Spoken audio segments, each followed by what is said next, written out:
तो आज करने अपन को क्लास 10th के चैप्टर नंबर 5 एपी की दूसरे एक्सरसाइज का 9वां क्वेश्चन। तो क्या बोल रहा है question number 9, if the third term and the ninth term of an AP are 4 and -8 respectively. तो चलिए पहले अपन जो बोल रहा है क्वेश्चन वो कर लिख देते हैं। अपन को बोल रहा है जो third term of an AP है वो कितना है, 4 दिया गया है, और जो ninth term of the AP वो कितना दिया गया है अपन को, वो दिया गया -8। तो चलिए एक काम करते हैं, अपन इन दोनों से ए और डी की वैल्यू निकाल ले। अब आपने अगर मेरी पिछली वीडियो देखी होगी तो वहाँ मैंने आपको बताया ए और डी कैसे निकाल लेते हैं एलिमिनेशन मेथड से। ठीक है, आपको एलिमिनेशन आता भी नहीं तब भी आप वो क्वेश्चन कर सकते हो। तो आप जाके पहले पिछली वीडियो क्वेश्चन नंबर 8 देखो, मैंने वहाँ बस बताया।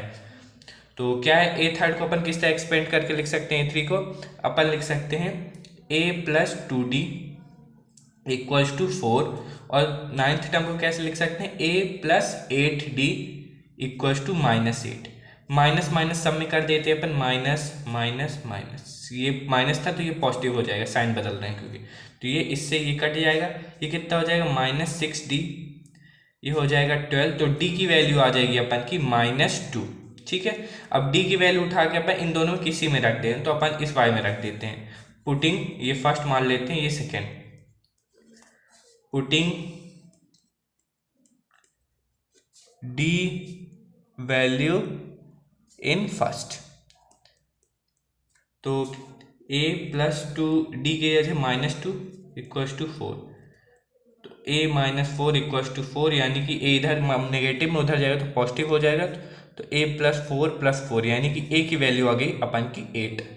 अब आगे क्वेश्चन पढ़ते हैं। अब क्वेश्चन आगे क्या बोल रहा था, which term of the AP is 0। अब अपन को बतानी है कौन सा टर्म है इस एपी के अंदर जो 0 होगा।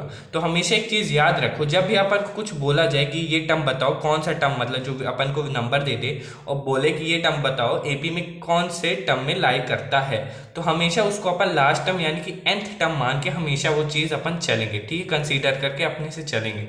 और आप कोई भी टर्म, फिर से एक बार रिपीट करता हूँ, अगर आपको कोई भी वैल्यू नंबर दे दे, वो बोले बताओ इस एपी के अंदर वो कौन से टर्म में आता है, तो हमेशा उस वैल्यू का अपन nth टर्म मान के चलेंगे।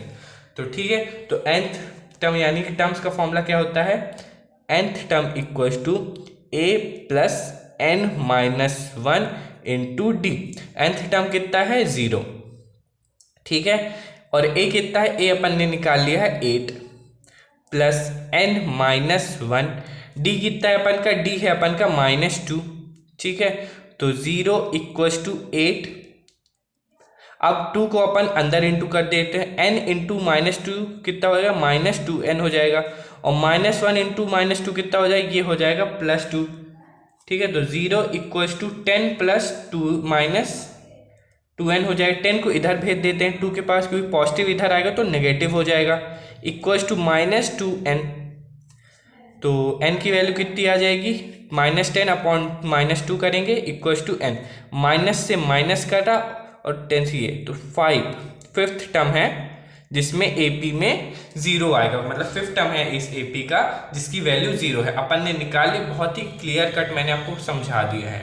तो चलिए अब नेक्स्ट क्वेश्चन की ओर चलते हैं।